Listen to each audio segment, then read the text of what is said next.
If you're a single mother, life must be tough, right? Perhaps you're unemployed and targeting our wealth? At a high-end restaurant, the meeting with my son's fiancée's family began. Their mother, hearing about my situation as a single mother, scoffed at me. Well, anyway, you don't seem to be in a decent profession. This marriage is not acceptable. While raging inside, I just smiled with my lips. Just appearances. Just superficial. She was unaware of who my son and I really were, only able to see things so superficially. My name is Irene. For reasons of my own, I've raised my son, Sean, by myself. It's been hard, but from kindergarten through college graduation, Sean managed to grow up splendidly. The first time he took me out for dinner with his first paycheck, a flood of emotions overwhelmed me, and I ended up crying in front of him. How embarrassing. Now Sean has turned 25. One day, I received a message from him saying, I need to talk about something. The message was so simple that I couldn't guess what it was about. When I replied asking what it was, he just insisted, I'll talk later. Worried that something might have happened, I was anxious all day. I left work early and waited at home, and when Sean came home, he seemed a bit embarrassed. Sitting around the living room table, we talked as if we were a family reuniting after a long time, asking each other, are you keeping well? Or, how's work? So, what's up today? What did you want to discuss? I made a second cup of tea and finally got around to the main topic. Thanks. Sean had seemed cheerful since he got home. It wasn't a negative topic, but he appeared tense. After thanking me for the tea, he took a deep breath. Eventually, as if he had made up his mind, he nodded, saying, yeah, and began to speak. Mom, actually, I'm thinking of getting married. Getting married? Come on, you don't need to be so surprised. The sudden mention of a marriage genuinely shocked me. But, right. Sean is already 25. It's not strange at all that he would be having such discussions at his age.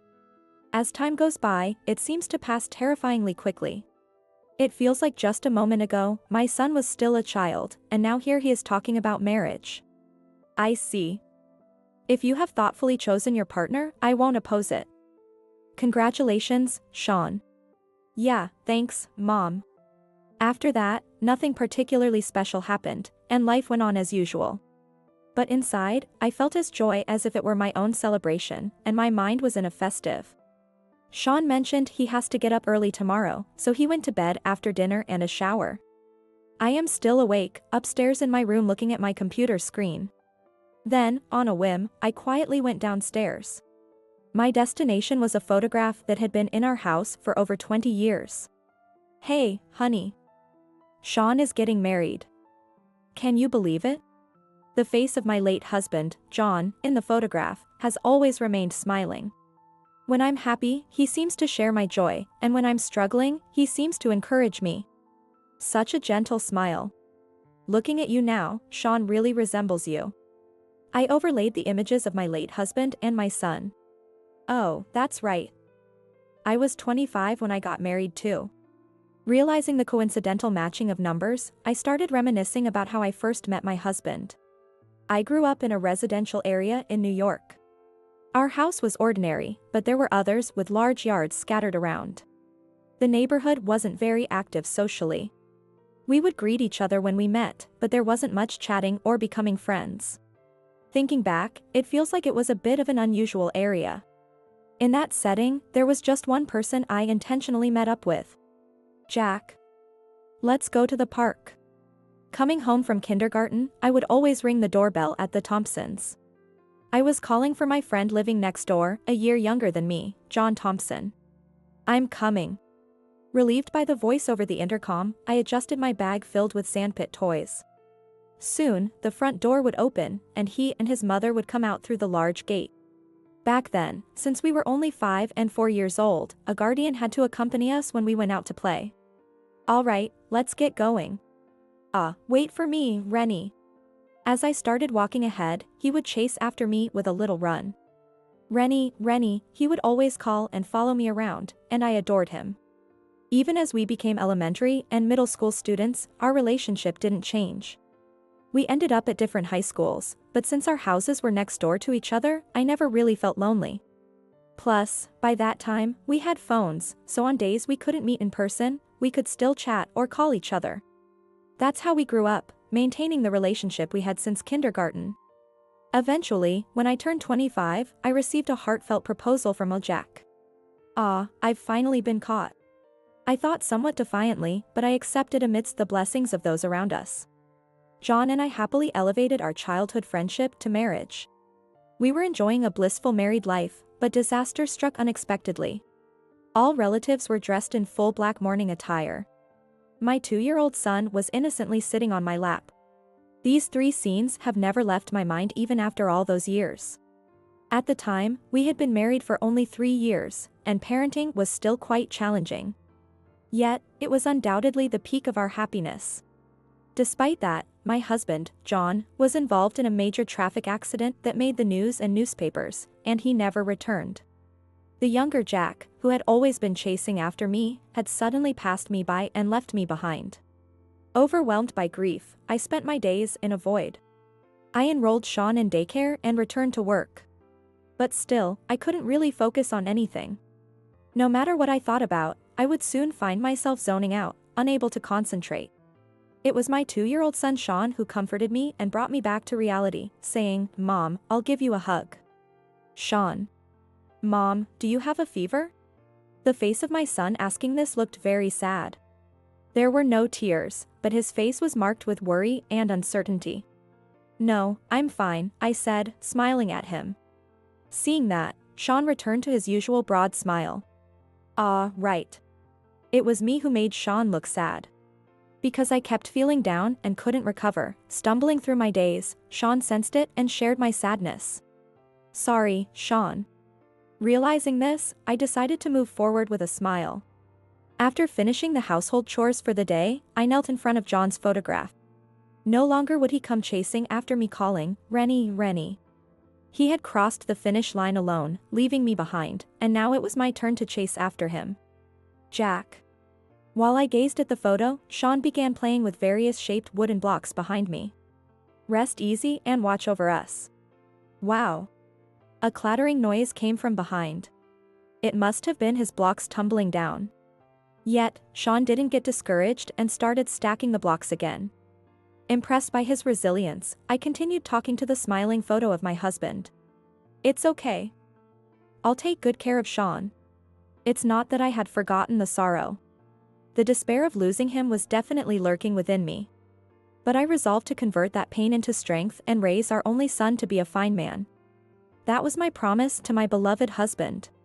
As Sean grew, he increasingly resembled his father.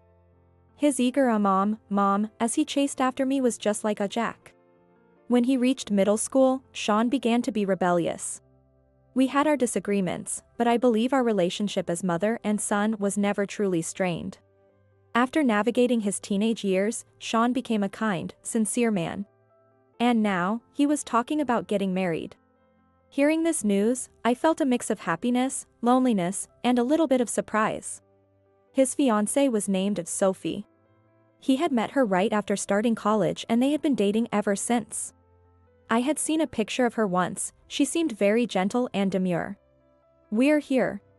I shifted the car into park and engaged the handbrake as I informed my son of our arrival. "Thank you. I appreciate you coming all this way and even driving." Before the wedding, a meeting with Sophie and her parents was arranged. The address on the invitation led to a famous upscale restaurant. It is located a bit away from the heart of New York, tucked away in a quieter area. We got quite lost, but Sean helped navigate using his phone's GPS, and we managed to arrive without much trouble. We had allowed plenty of time, so there was no issue. While glancing at the beautifully manicured garden, I opened the front door. As the door moves, a bell chimes. Hearing the two tones, a staff member appeared from inside. "Welcome." "Hello, my name is Sean. We have a reservation for a meal with Sophie." "Sean, we've been expecting you." "I will guide you now." Following the staff member's lead, we proceeded. "This is your room." We moved from the entrance down a corridor to a room on the right at the end. After expressing our thanks several times, we turned towards the door. It's finally happening. Yes. Sean whispered that and then announced politely, "Excuse me, this is Sean," as he opened the door. A small yes came in response, and then he slowly opened the door. Finally, I was about to meet my son's fiancée. Just the thought made me even more nervous. We exchanged formal greetings, and Sean and I took our seats across from them as prompted. Her father was absent due to work and would be arriving later. Suddenly, I felt a piercing gaze. "Excuse me, is there something wrong?" The person looking at me was Sophie's mother, Catherine. Her manner wasn't just observant as the two of us entered, it was more like scrutinizing in an unpleasant way. "No, it's nothing at all," she said, but I get the harsh impression from her. Slender and wearing glasses, she struck me as a stereotypically serious person, no offense intended. After Sean and I finished a simple introduction of our names and relation, it was Sophie's turn to speak. Right after I finished greeting, I saw Catherine nudge Sophie with her elbow to signal her to speak. Why she needed to signal her that way instead of just saying, "Please go ahead." "Hello, my name is Sophie. Thank you so much for coming on such short notice today. Sean and I have been dating since our college days." She gave a very serious self-introduction that sounded almost like she was reading from a script, covering everything from how they met to their backgrounds. "Please let us have your blessing today," she concluded, then smiled briefly at Sean. I could understand how awkward it must feel for two people who are usually so close to suddenly behave so formally. "Next, it's my turn," Catherine said, adjusting her glasses with her fingers before she began speaking. But what followed was less a greeting and more an unbearable bragging session. Including her absent husband, her family members are all elite civil servants. They work in departments like the Treasury and the State Department, holding significant positions within the core of the U.S. government. Contrary to her serious demeanor, she was smiling proudly as she spoke. "Is that so? I'm impressed. Well, that alone is not much of an issue. I am aware that many people have great confidence in their own credentials. However, what truly upset me was how Catherine looked down on her own daughter, Sophie, saying, despite all this, Sophie is not really working in the Library of Congress. Sophie is just looking down. Both my older sons are elites, yet Sophie talks about following her dreams. Sophie chose not to pursue a career as a generalist, instead defying her mother's pressure to follow her own dreams. She's doing a respectable job, a truly wonderful young lady, isn't she?" When I praised her thus, Catherine laughed. It was a snide laugh of detached nobility. After her bout of laughter, she looked straight at me and continued. "Well, you come from a single-mother household, after all." "Excuse me?" I asked, confused by her statement and the connection she was trying to make. Still smirking, Catherine went on. "Single-mother household, so probably just a high school graduate? From such a perspective, even a dull daughter like mine might seem impressive." She burst out laughing again. "Single-mother households must struggle, right? Perhaps you're unemployed and targeting our wealth? Well, either way. It doesn't seem like you'd be in any decent job," she surmised. I didn't mention my job in my introduction earlier. I intentionally left it out, hoping it would come up in conversation later and make for a more interesting discussion. I regretted that decision now, not anticipating this kind of attack. Such a marriage, no matter if Sophie is a dull girl, cannot be approved. "Please, we must ask you to leave," she concluded dismissively. "Excuse me. This dinner was crucial for Sean's marriage. I couldn't let things be ruined, so I just nodded along and let any snide remarks or boasts pass. However, I couldn't ignore what had just been said. I had sworn to my late husband to raise Sean as a single mother. Catherine had looked down on that fact, our being a single mother household. That was something I could not forgive. Sean is currently serving as a congressman. I thought you, being a civil servant, would know, calling him unemployed is quite an insult." I managed to keep my anger in check, barely containing the boiling rage as I forcefully refuted the disrespectful label of the unemployed. Matching Catherine, who had smirked while making her derogatory remarks, I too crafted a smile with just my lips. Well, I couldn't actually find it funny on an emotional level at all. How can you call such a wonderful young woman dull and speak so lowly of your own child? Children are not tools to satisfy a parent's vanity. What? Catherine appeared baffled as I suddenly started to speak eloquently. Aren't you an elite civil servant as well, Catherine? Too busy, perhaps, leaving your daughter's upbringing to a nanny or someone else. Which might explain why she turned out so wonderfully. That, at least, was a wise decision. What? What is this rudeness all of a sudden? Rude?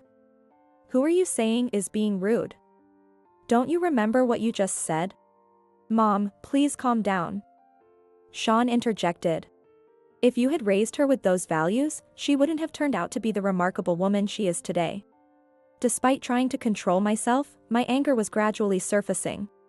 As I continued to speak rapidly, Catherine's face turned red, and she started squawking in outrage. But I ignored it and continued further. We may be a single-mother household, but I am a university professor, so we are financially stable. My son, who is as talented as his father, took over his grandfather's political base and became a congressman. I'm sorry to shatter your foolish and shallow misconceptions with reality. We are not struggling financially at all, so we do not need a single penny of your wealth. As I kept talking non-stop, Catherine seemed at a loss for words. She just opened and closed her mouth, muttering, "Oh, oh. You said this match cannot be approved, but I, for one, would very much like to celebrate their marriage. To save a lovely young woman from this nightmare." In the end, I said almost everything I wanted. I calmed down a bit when Sean intervened again, and I began to feel a sense of guilt towards him and Sophie. Congressman? University professor. Catherine, completely taken aback, was just muttering those two words under her breath. Her dazed state, so unexpected from the first impression, and her face with eyes and mouth wide open were somewhat amusing. I studied political science in college. The more I learned, the more I was drawn into its depths. What system the current world operates on? Who proposed that system, where, and what kind of changes has it undergone? Learning about it turned even the world history I found boring in middle and high school into an exciting treasure box. My research was so engaging that I continuously produced results. As a result of continuing to write them down and publish them in the form of papers. Before long I had risen to the rank of professor at a well-known private university. While teaching several courses, I continued my research. Of course, being a single mother was challenging. I would start my research and writing after putting Sean to bed. I had to review students' papers. Depending on the time of year, grading tests might also be part of the responsibilities. Additionally, there were instances where tasks unrelated to personal research, such as university administrative work, had to be undertaken. There were times when I had to pull all-nighters, sipping black coffee to keep my eyelids from closing. As I tackled the university administration work unrelated to my research. The reason I managed to balance parenting and being a professor was thanks to the help from my parents and my husband's parents. Meanwhile, my husband's father had been a congressman, even serving as a secretary.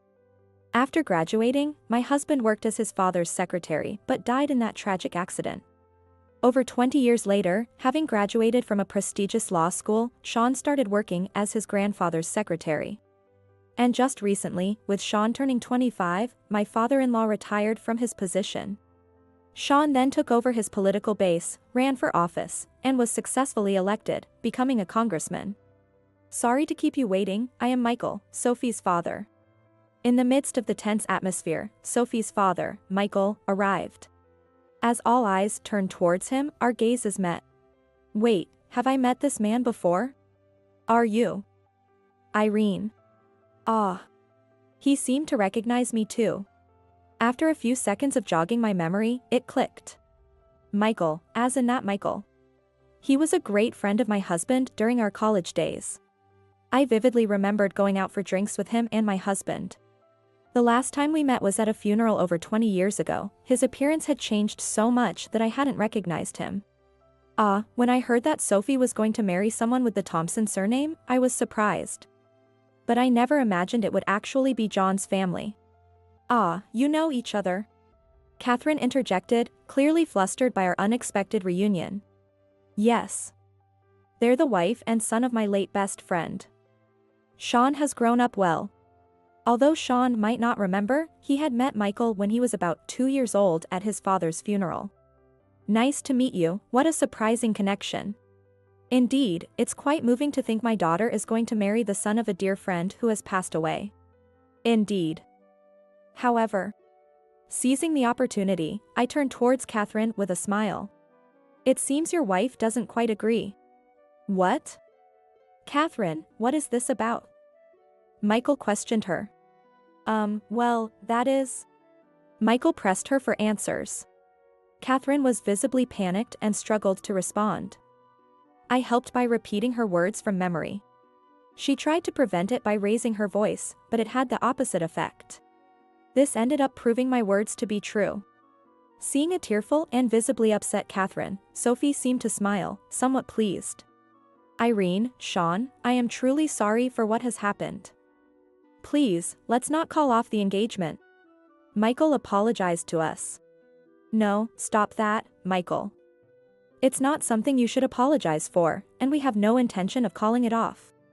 After persuading him to stop apologizing, everyone finally settled down at our seats.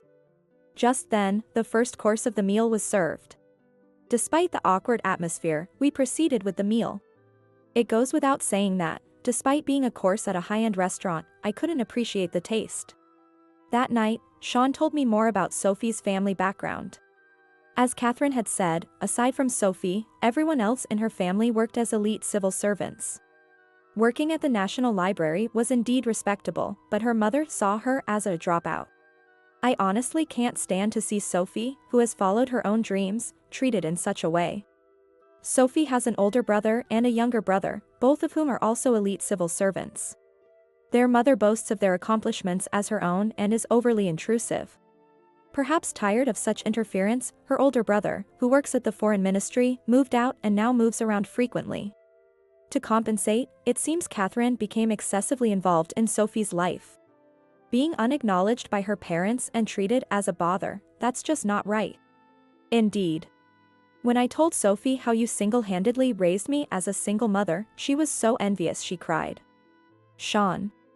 I straightened up and sipped my cold tea, as Sean continued. Kind of feels out of the blue, but managing your work as a professor while raising me alone, I really think it was tough. Mom, thank you again. Sean, stop it. His words nearly brought me to tears. To hide them, I laughed awkwardly. Although I probably couldn't hide the redness in my eyes at all. Ah, silly Sean. What do you mean of silly? Just kidding. This time, I laughed genuinely, looking directly into my son's eyes. What? He seemed to ask with his gaze. I summed up all my feelings in one phrase. You're welcome. Later, I received a formal apology from Michael over the phone. Despite me insisting it was all right. And about Catherine, he began. After that night, it seems their family had some serious discussions. It seems that she has long been interfering with the friendships of children, including Sophie, offering various unsolicited opinions. It's said that she would make arbitrary judgments based on her own whims, telling them to associate with this friend or to cut ties with that friend. She has been repeatedly told, stop forcing your ideals onto the children, but it seems nothing has changed. Her older and younger sons had succumbed to her pressure, reluctantly following the paths she approved. But Sophie was different. Despite the derogatory comments and pressure, she chose her own path. Michael was quite surprised that Sophie, who seemed the most timid of the three, was the one who stood up to her mother. Ultimately, Catherine's values never changed. I've told her many times to reconsider her thoughts. Michael's voice lowered as he continued. I'm getting old, and it was with great hesitation, but I've decided to divorce Catherine. Is that so? Of course, she won't be invited to Sophie and Sean's wedding. I won't let her cause any trouble for them, so rest assured. What will happen to Catherine in the future is uncertain. With her strong pride at over 50 years old, a remarriage seems unlikely. She remains an elite civil servant, so financially she should be fine. But her profound loneliness is easy to imagine. No matter how well educated or successful on the elite path, those who look down on others will eventually find themselves looked down upon. A good job title doesn't necessarily mean a good person. At this age, with an adult son, I've come to realize this anew. Sean and Sophie. Their wedding was quite large due to Sean's job. Many gathered, all blessing my son. As a mother, it was an incredibly joyful scene. Today, I allowed myself to cry openly.